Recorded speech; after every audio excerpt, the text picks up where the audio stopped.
हरे कृष्ण। आप सभी लोगों का भगवद गीता ज्ञान प्रबोधिनी सत्र में स्वागत है। हम तीसरा अध्याय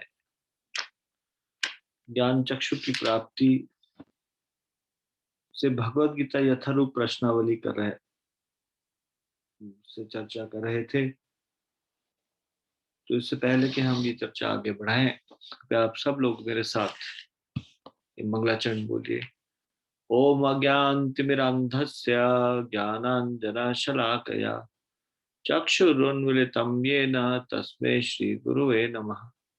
श्रीचैतन्यमनोभीष्टं स्थापितं येन भूतले स्वयं रूपः कदा मह्यं ददाति स्वपदान्तिकम्। वन्देऽहं श्रीगुरोः श्रीयुतपदकमलं श्रीगुरून् वैष्णवांश्च श्रीरूपं साग्रजातं सहगण रघुनाथान्वितं तं सजीवम् साद्वैतं सावधूतं परिजनसहितं कृष्ण चैतन्य देवम् श्री राधा कृष्ण पादान सहगण ललिता श्री विशाखान्वितांश्च। हे कृष्ण करुणा सिंधु दीन बंधु जगतपते गोपेश गोपिका कांत राधा कांत नमोस्तुते। तप्त कांचन गौरांगी राधे वृंदावनेश्वरी वृषभानुसुते देवी प्रणमामि हरिप्रिये।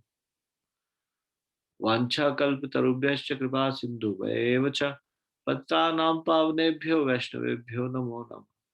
जय श्री कृष्ण चैतन्य प्रभु नित्यानंद श्री अद्वैत गदाधर शिवासादि गौर भक्तवृंद। हरे कृष्ण कृष्ण कृष्ण हरे हरे हरे राम राम राम हरे हरे। धन्यवाद।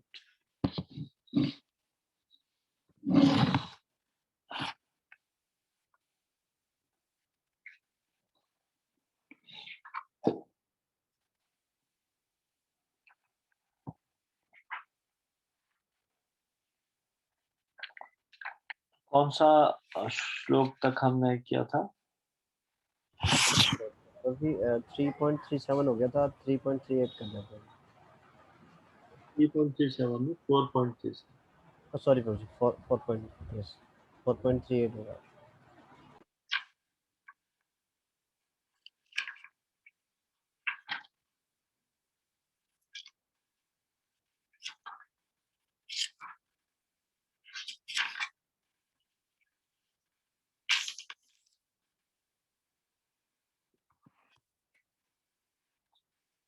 तो चौथा प्रश्न का उत्तर हम ढूंढेंगे। चौथा प्रश्न है, कौन अपने आप में शांति का आनंद ले सकता है? तो ये चौथे अध्याय के 38वें श्लोक से इसका उत्तर हम ढूंढेंगे। चौथे अध्याय का 38वां श्लोक है, न हि ज्ञानेन सदृशं पवित्रम इह विद्यते तत्स्वयं योग संसिद्धा काले नात्मनि विविन्दति। इस संसार में दिव्य ज्ञान के समान कुछ भी उदात्त तथा शुद्ध नहीं है। ऐसा ज्ञान समस्त योग का परिपक्व फल है। जो व्यक्ति भक्ति में सिद्ध हो जाता है वह यथा समय अपने अंतर में इस बात का आस्वादन करता है।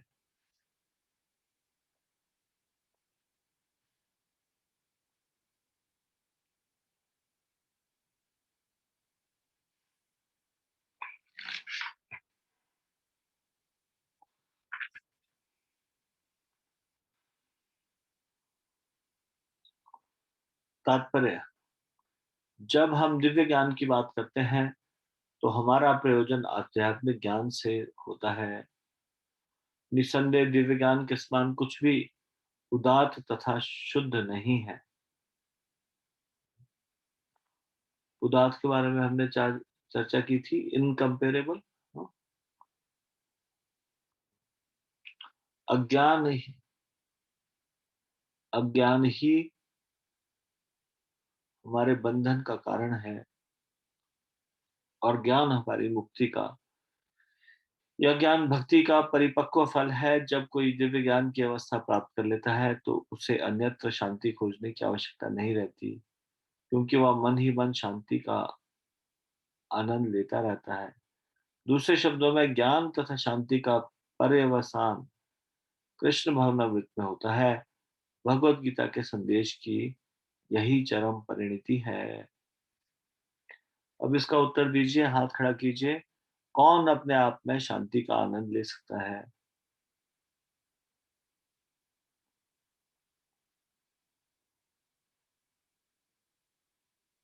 दिस इज इजी है, ज्यादा मुश्किल नहीं है।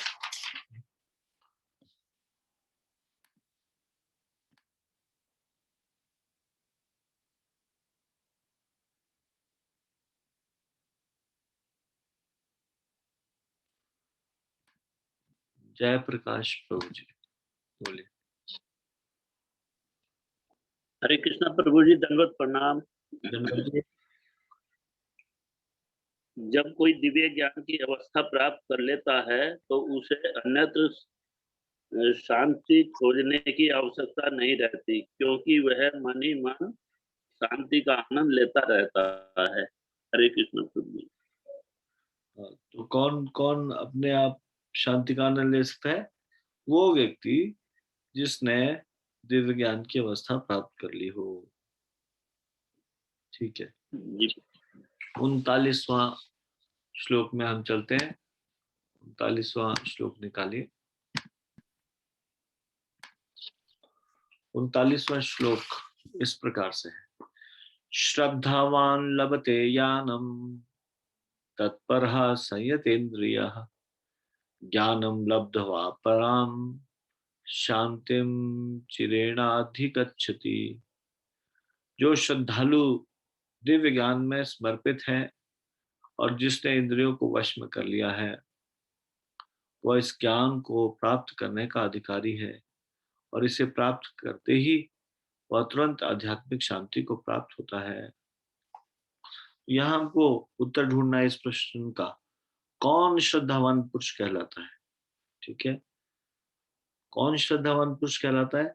एक बार फिर से अनुवाद सुनिए और फिर तात्पर्य पढ़ेंगे। जो श्रद्धालु दिव्य ज्ञान में समर्पित है और जिसने इंद्रियों को वश में कर लिया है, वह इस ज्ञान को प्राप्त करने का अधिकारी है और इसे प्राप्त करते ही वह तुरंत आध्यात्मिक शांति को प्राप्त होता है।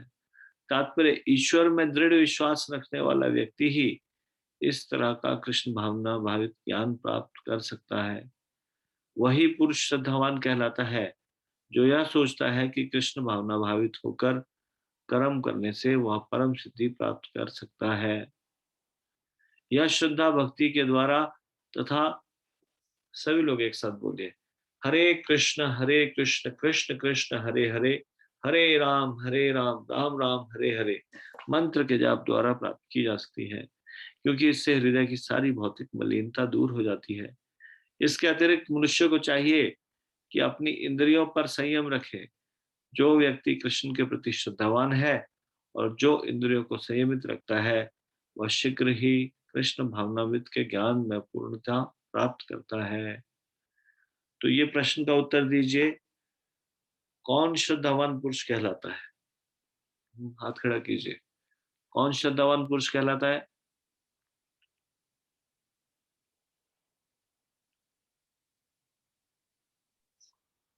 सरिता सिंह माता जी, बोलिए।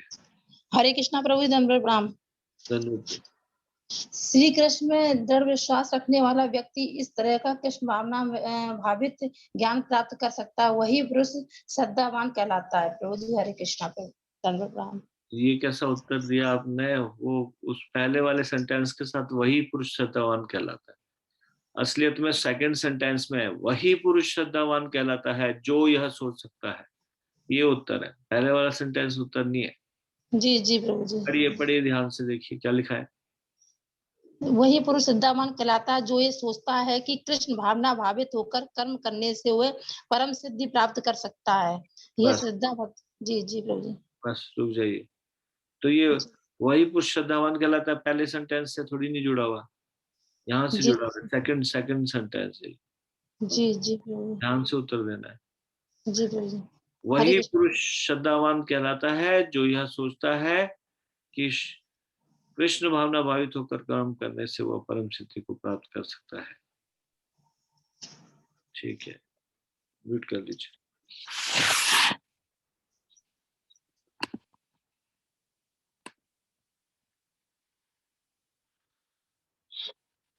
अगला श्लोक निकालिए। 40वें श्लोक से हमको 4 प्रश्न निकाल का उत्तर देना है। पहला प्रश्न है, किन लोगों को पशु तुल्य समझा जाता है? ये प्रश्न का उत्तर ढूंढना है। दूसरा, ऐसे 3 प्रकार के लोगों के बारे में लिखिए जिनमें पूर्ण श्रद्धा का अभाव होता है और जिनका अंततः पतन होता है। फिर तीसरा, कौन कृष्ण भावनामृत में तनिक भी उन्नति नहीं कर पाते। चौथा, भगवान में विश्वास न रखने वाले मनुष्य कहाँ सुख प्राप्त करते हैं। और पांचवा, श्रद्धाहीन तथा संशयग्रस्त लोग आध्यात्मिक उत्थान कैसे प्राप्त कर सकते हैं। तो ध्यान से सुनना, इस चौथे अध्याय के 40वें श्लोक से काफी प्रश्न है।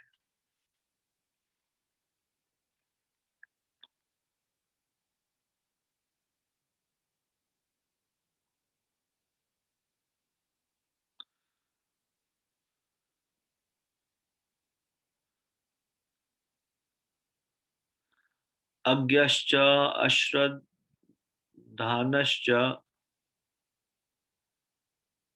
संशयात्मा विनश्यति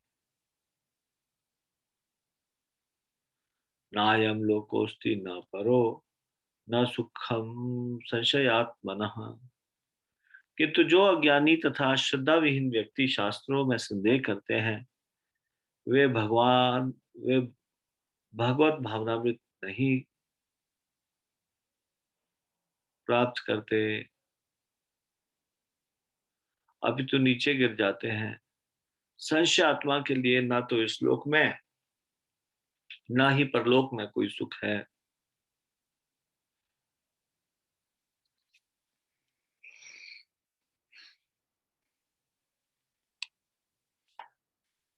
तात्पर्य, भगवत गीता सभी प्रामाणिक एवं मान्य शास्त्रों में सर्वोत्तम है। जो लोग पशु तुल्य हैं, उनमें न तो प्रामाणिक शास्त्रों के प्रति कोई श्रद्धा है और न उनका ज्ञान होता है। और कुछ लोगों को यद्यपि उनका ज्ञान होता है और उनमें से वे उद्धरण देते रहते हैं, किंतु उनमें वास्तविक विश्वास नहीं करते। यहाँ तक कि कुछ लोग जिनमें भगवत गीता जैसे शास्त्रों में श्रद्धा होती भी है, फिर भी वे ना तो भगवान कृष्ण में विश्वास करते हैं न उनकी पूजा करते हैं। ऐसे लोगों को कृष्ण भावनामृत का कोई ज्ञान नहीं होता, वे नीचे गिरते हैं। उपयुक्त सभी कोटि के व्यक्तियों में जो श्रद्धालु नहीं है और सदैव संशयग्रस्त रहते हैं, वे तनिक भी उन्नति नहीं कर पाते। जो लोग ईश्वर तथा उनके वचनों में श्रद्धा नहीं रखते, उन्हें न तो इस संसार में और न भावी लोक में कुछ हाथ लगता है। उनके लिए किसी भी प्रकार का सुख नहीं है। अतः मनुष्य को चाहिए कि श्रद्धा भाव से शास्त्रों के सिद्धांतों का पालन करे और ज्ञान प्राप्त करे। इसी ज्ञान से मनुष्य आध्यात्मिक अनुभूति के दिव्य पद तक पहुंच सकता है। दूसरे शब्दों में, आध्यात्मिक उत्थान में संशयग्रस्त मनुष्यों को कोई स्थान नहीं मिलता। अतः मनुष्य को चाहिए कि परंपरा से चले आ रहे महान आचार्यों के पद चिन्हों का अनुसरण करे और सफलता प्राप्त करे। तो पहले प्रश्न का उत्तर दीजिए। पहला प्रश्न है, किन लोगों को पशु तुल्य समझा जाता है? कृपया हाथ खड़ा कीजिए। किन लोगों को पशु तुल्य समझा जाता है?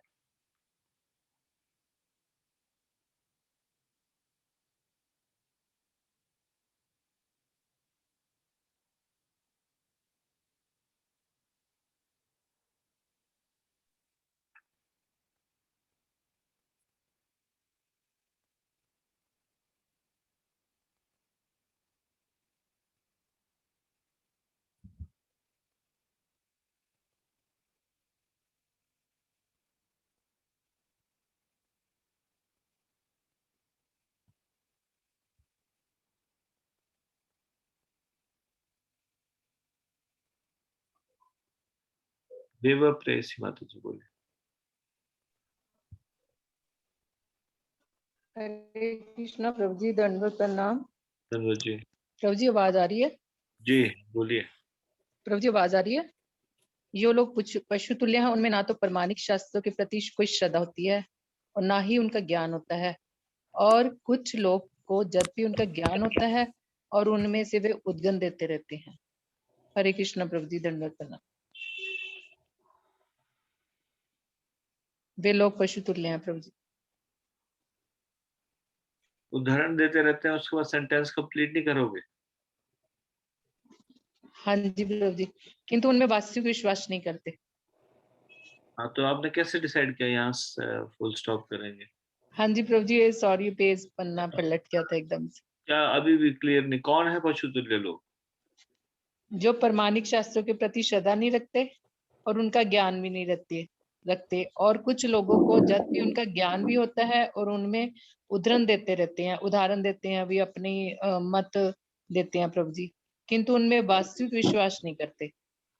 जहां तक कि कुछ लोग जिनमें भगवत जी जैसे शास्त्रों में श्रद्धा होती है, फिर भी वे ना तो भगवान कृष्ण में विश्वास करते हैं और ना ही उनकी पूजा करते हैं। यहाँ तक आएगा प्रभु जी। वो लोग पुष्य तुल्य हैं। हरे कृष्ण प्रभु जी, दंडवत प्रणाम। धन्यवाद जी।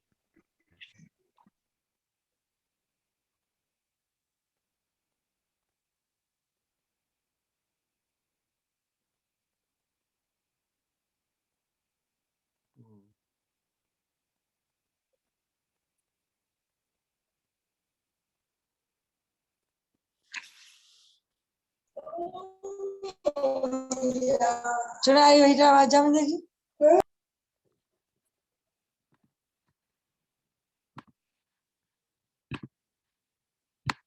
इसमें ऐड करना चाहते हैं, अनम्यूट करके पूछ सकते हैं।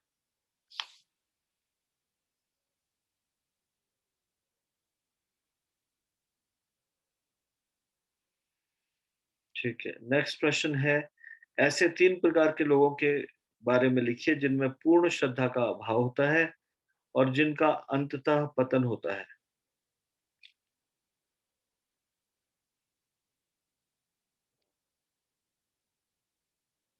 ऐसे 3 प्रकार के लोगों के बारे में लिखिए जिनमें पूर्ण श्रद्धा का अभाव होता है और जिनका अंततः पतन होता है।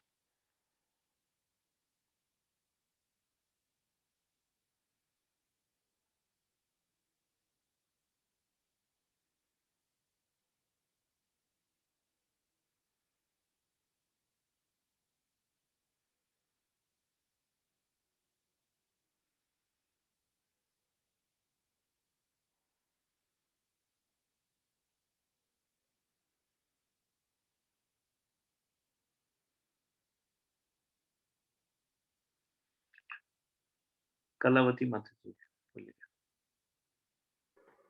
हरे कृष्णा प्रभु जी, दंडवत प्रणाम। धन्यवाद जी। प्रभु जी, पहले तो वो जो प्रमाणिक शास्त्रों के प्रति कोई श्रद्धा नहीं रखते और न उनका ज्ञान होता है। दूसरे, जिनको प्रमाणिक शास्त्रों का ज्ञान होता है लेकिन उनमें वास्तविक विश्वास नहीं करते। तीसरे, जो लोग भगवत गीता जैसे शास्त्रों में श्रद्धा रखते हैं फिर भी वे न तो भगवान कृष्ण में विश्वास करते हैं न उनकी पूजा करते हैं। हरे कृष्णा प्रभु जी, दंडवत प्रणाम। ठीक है, धन्यवाद। पहले लोग तो है जिनको शास्त्रों में कोई श्रद्धा ही नहीं है और ना शास्त्रों का ज्ञान है। दूसरे, वो जो उनको ज्ञान होता है उसका उदाहरण भी देते हैं, उसमें से उदाहरण भी देते हैं, लेकिन उनमें वास्तविक विश्वास नहीं करते। और तीसरा, शास्त्रों में तो श्रद्धा होती है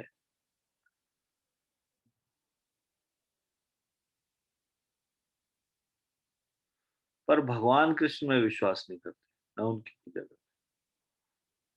ठीक है, धन्यवाद।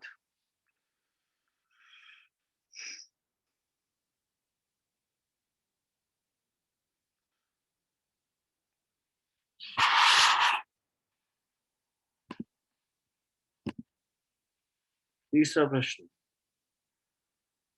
कौन कृष्ण भावनामृत में तनिक भी उन्नति नहीं कर पाते?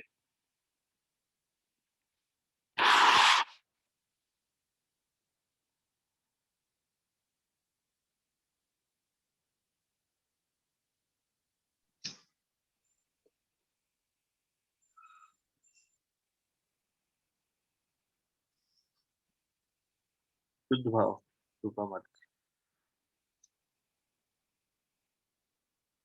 हरे कृष्णा प्रभु जी, दंड प्रणाम। चंद्र जी। प्रभु जी, जो व्यक्ति श्रद्धालु नहीं है और सदैव संशयग्रस्त रहते हैं, वे तनिक भी उन्नति नहीं कर सकते।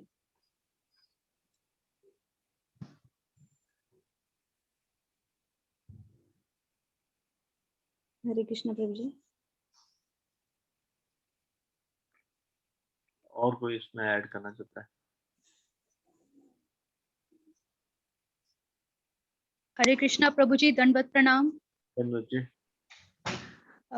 प्रभु जी, जो लोग कृष्ण भावनामृत का कोई ज्ञान जिनको नहीं होता, अज्ञानी और श्रद्धा विहीन व्यक्ति जो सदैव संशयग्रस्त रहते हैं, वे तनिक भी उन्नति नहीं कर पाते हैं।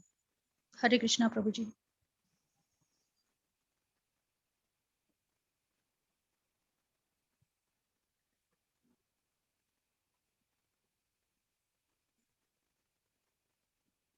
हरे कृष्णा प्रभु जी, दंडवत प्रणाम। चंद्र जी। प्रभु जी, इसमें ये लाइन भी ऐड हो सकती है, जो लोग ईश्वर तथा उनके वचनों में श्रद्धा नहीं रखते, उन्हें ना तो इस संसार में और ना भावी लोक में कुछ हाथ लगता है। प्रभु जी, ये लाइन ऐड हो सकती है?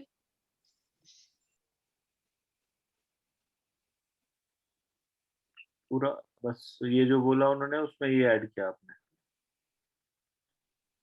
जो पहले उन्होंने बोला, मतलब आंसर ये कि जो अश्रद्धालु होते हैं, संशयग्रस्त होते हैं, और जो लोग ईश्वर तथा उनके वचनों में श्रद्धा नहीं रखते। हाँ जी बोलो। हरे कृष्णा प्रभु जी, और कोई दंडवत उत्तर प्रणाम। देंगे? प्रश्न है, ध्यान दीजिए।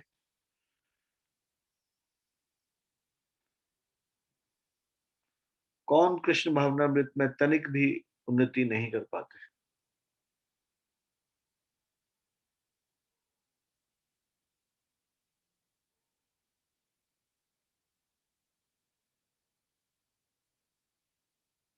हरे कृष्णा प्रभु जी, दंडवत प्रणाम। चंद्र जी। प्रभु जी, मेरी समझ से इसमें ये भी आना चाहिए, उपयुक्त सभी कोटि के व्यक्तियों में जो श्रद्धालु नहीं है और सदैव संशयग्रस्त रहते हैं। सभी कोटि मतलब हमने जो 3 कोटि पढ़ी हैं, 3 प्रकार की कोटि, 3 प्रकार के लोगों के बारे में जो हमने अभी इससे पहले क्वेश्चन में पढ़ा है, वे सभी कोटियों में जो श्रद्धालु नहीं है और संशयग्रस्त रहते हैं, वे तनिक भी उन्नति नहीं कर सकते।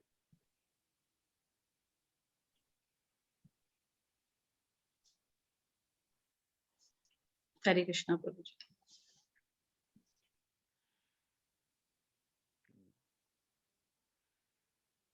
कोटि का मतलब होता है प्रकार। कोटि के अनेक मतलब होते हैं। कोटि का मतलब करोड़ भी होता है। तो यहाँ पे कोटि, उपयुक्त सभी कोटि के, कोटि मतलब उपयुक्त सभी प्रकार के व्यक्ति जो श्रद्धालु नहीं है और सदैव संशयग्रस्त रहते हैं, वे तनिक भी उन्नति नहीं कर सकते। कौन श्रद्धालु नहीं है, यहाँ पे क्राइटेरिया बताया गया है, ये श्रद्धालु लोग नहीं है। तो ये जो तीनों प्रकार से पहले बताया गया है, उन तीनों प्रकार को यहाँ पे अगर हम रिपीट भी कर लें तो भी कोई प्रॉब्लम नहीं है, कि जो प्रामाणिक शास्त्रों में श्रद्धा नहीं रखते, जिनको प्रामाणिक शास्त्र और ना उनका ज्ञान होता है,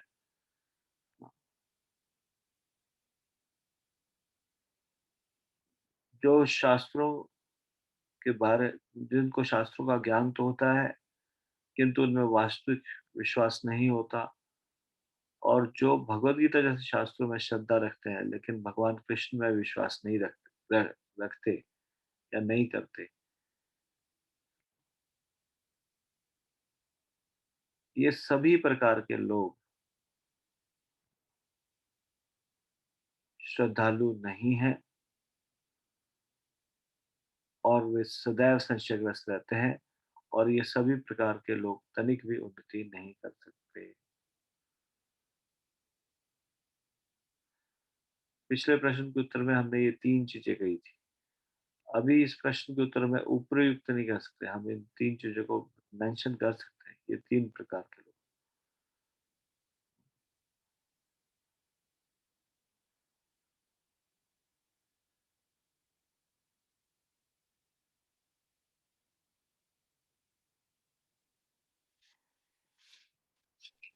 हरे कृष्णा प्रभु जी।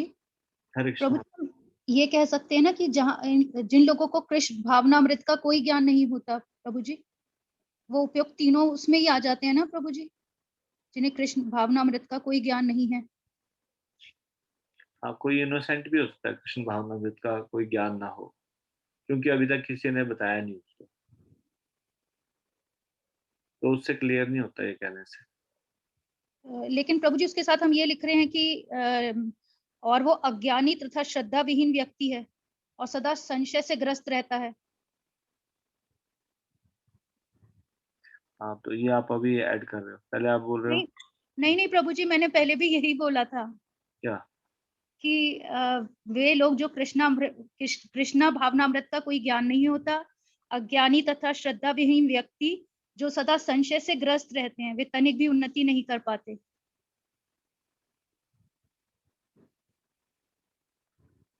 कृष्ण भावनामृत का ज्ञान नहीं होता। अज्ञानी तथा श्रद्धा विहीन व्यक्ति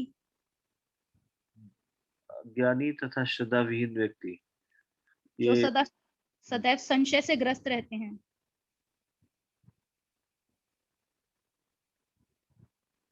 हाँ, ऐसा कहा जा सकता है।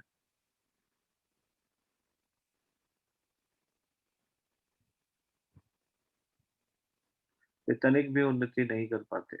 जी प्रभु जी।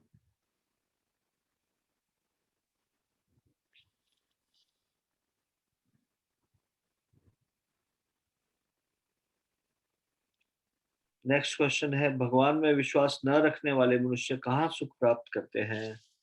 एक बार मैं हाथ नीचे कर रहा हूँ। Raise your hand again. भगवान में विश्वास न रखने वाले मनुष्य कहाँ सुख प्राप्त करते हैं?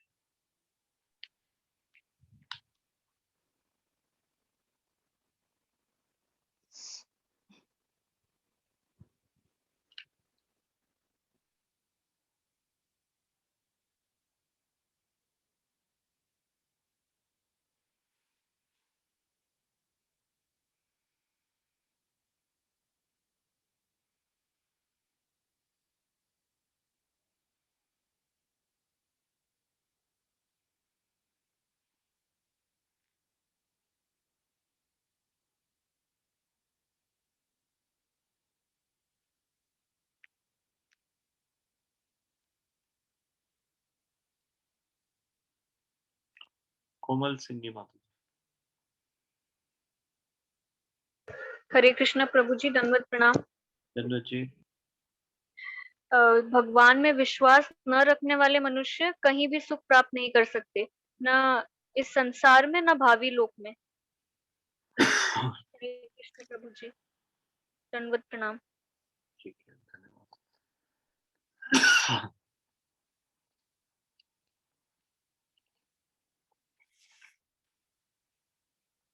भगवान में विश्वास न रखने वाले मनुष्य कहाँ। नेक्स्ट क्वेश्चन, श्रद्धा विहीन तथा संशयग्रस्त लोग आध्यात्मिक उत्थान कैसे प्राप्त कर सकते हैं?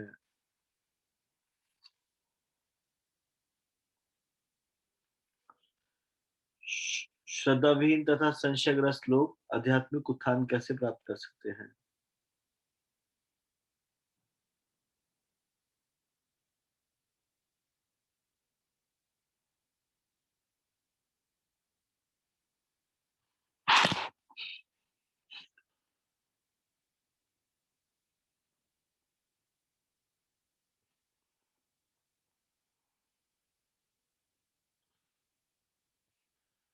गीतिका माता जी बोले। हरे कृष्ण प्रभु जी, धन्य प्रणाम बच्चे जी। श्रद्धा विहीन तथा संशयग्रस्त मनुष्य को चाहिए कि परंपरा से चले आ रहे महान आचार्यों के पद चिन्हों का अनुसरण करे और सफलता प्राप्त करे। ठीक है, धन्यवाद। थैंक यू प्रभु जी। अभी मैं आपको कल के लिए कुछ कार्य दे रहा हूँ, सभी लोग ध्यान दीजिए। 5वें अध्याय का 16वां श्लोक 5.16।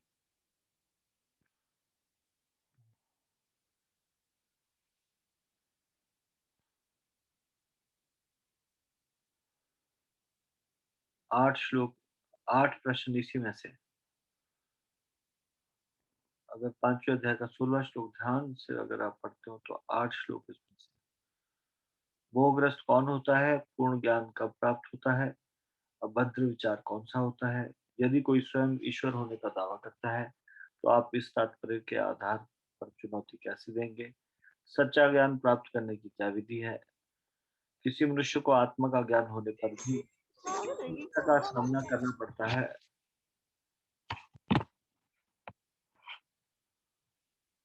ईश्वर का प्रतिनिधि क्या नहीं करता? भगवान श्री कृष्ण भगवान और आत्मा के व्यष्टि होने के विषय में क्या कहते हैं? भगवान श्री कृष्ण भगवान और आत्मा के व्यष्टि होने के विषय में क्या कहते हैं? और कुछ लोग ऐसी घोषणा करते हैं, प्रत्येक वस्तु एक है। इस मिथ्या धारणा का खंडन कीजिए। तो ये एक श्लोक को पढ़ने से इनके 8 प्रश्नों के उत्तर मिल जाएंगे। तो ये कर लीजिए और साथ में 7वें अध्याय का दूसरा श्लोक पढ़ लीजिए। तो मैं 2 श्लोक आपको पढ़ने के लिए बोल रहा हूँ। 5वें अध्याय का 16वां श्लोक, 7वें अध्याय का दूसरा श्लोक।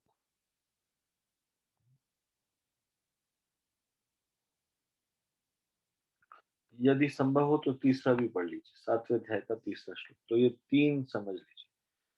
5वें अध्याय का 16वां, 7वें अध्याय का दूसरा 7.2 और 7वें अध्याय का तीसरा 7.3। ये आप कल पढ़ के आना है आपको।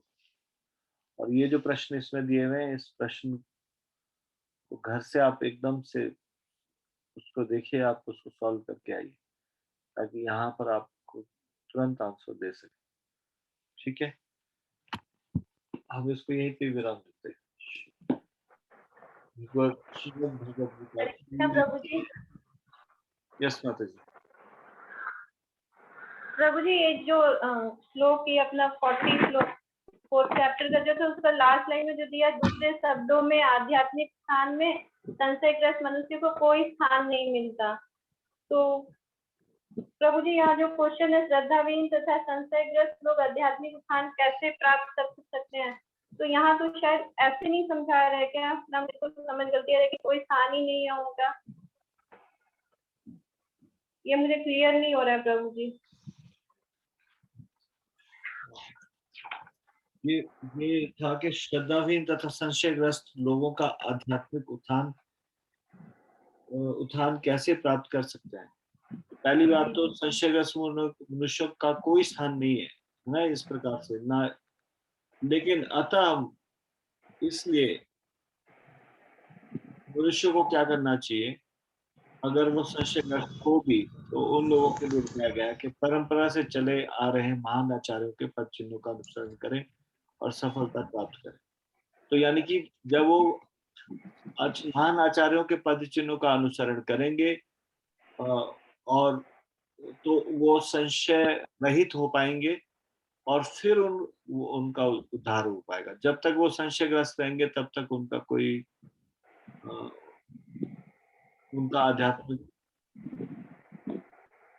अगर वो संशयग्रस्त होंगे तो फिर ना तो इस लोक में ना कोई परलोक में कोई सुख होगा या उनको कोई स्थान नहीं मिलता, इस तरह से बताया गया ना।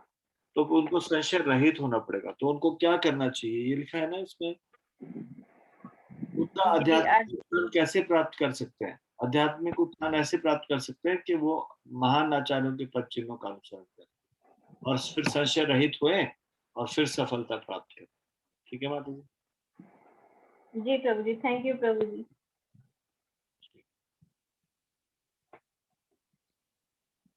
तो इसको यहीं पे समाप्त करते हैं।